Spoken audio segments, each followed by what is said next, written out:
Do you want to make comforting casseroles but aren't a fan of store-bought canned condensed soups? Well, I've got the answer for you. This homemade condensed cream of mushroom soup is changing the game. Hi, I'm Becca from Fork in the Kitchen, and I'm here to help you make meatless meals that everyone will love. And today it starts with this soup. It's ready in just about 30 minutes and can be made ahead of time or frozen so you can have it on hand whenever you need it. Let's get started.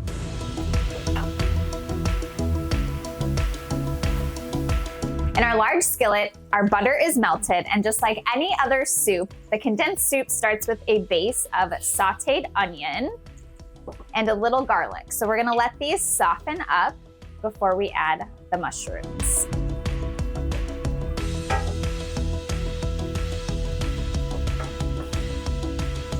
Okay, it's been about 2 minutes. They're getting soft, so it's time to add our finely diced mushrooms. Now, you can chop them by hand to whatever size you like, really, but I like to use the food processor to get them really finely diced, and that just really helps them incorporate throughout the condensed soup and really just melt into it. Now, mushrooms have a lot of water in them, so it's gonna be really important that we cook them down and let the water really evaporate out of the mushrooms so that our soup is really flavorful and not watered down. So we'll spread them out and let them cook away for about 6 to 8 minutes.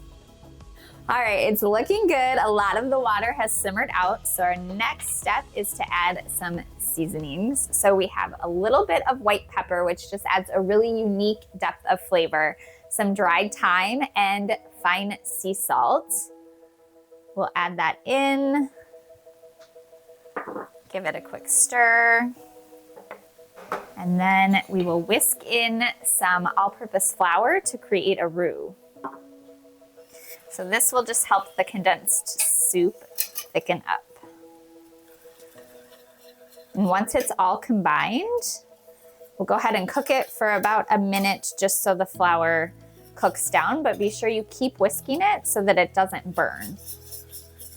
Okay, so this is definitely not the prettiest recipe, but hey, it's gonna be delicious and it saves you from buying store-bought condensed soup.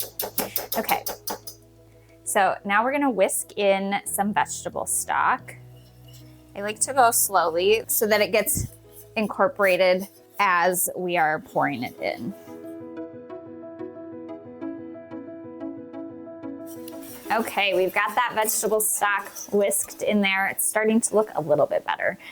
Now we're gonna add some room temperature or slightly warmed half and half. Again, slowly pour it in so it incorporates. We do wanna make sure that it is warmer, or at least not super cold, so it doesn't shock the soup. Okay, with everything incorporated, now it's time to bring it to a low simmer to thicken up. Do not let it aggressively boil because that risks turning grainy and the dairy separating, and it's just not good. So we're gonna let it slowly simmer for about 3 to 4 minutes. We're just looking for these slow bubbles. Okay, so it's thickened up. We're gonna use the little spoon test to see. It should coat the back of the spoon when we lift it up, and it does. You can taste test it for salt levels, but just keep in mind that it will be used in another recipe, so it doesn't need to be perfectly salted. Okay, so a store-bought can is usually about 1 1/4 cup. This recipe makes about 4 cups total, so it equals about 3 of the store-bought cans. And it can be stored in the fridge, or you can even freeze it. If you do freeze it, I recommend making sure you thaw it slowly on the stove and whisking it quite frequently so that the dairy doesn't separate, because freezing dairy can get a little iffy, but this works since it's going in another recipe. I'm gonna take this batch and make my favorite vegetarian tater tot hot dish. Leave us a comment and let us know what recipe you're going to make with this homemade condensed soup. I will be back here next week for another meatless meal that everyone will love. Until then, happy eating. It out to the consistency. Casseroles? I don't know what I was trying to say. It's not plugged in. with that, and this is clearly so unusual.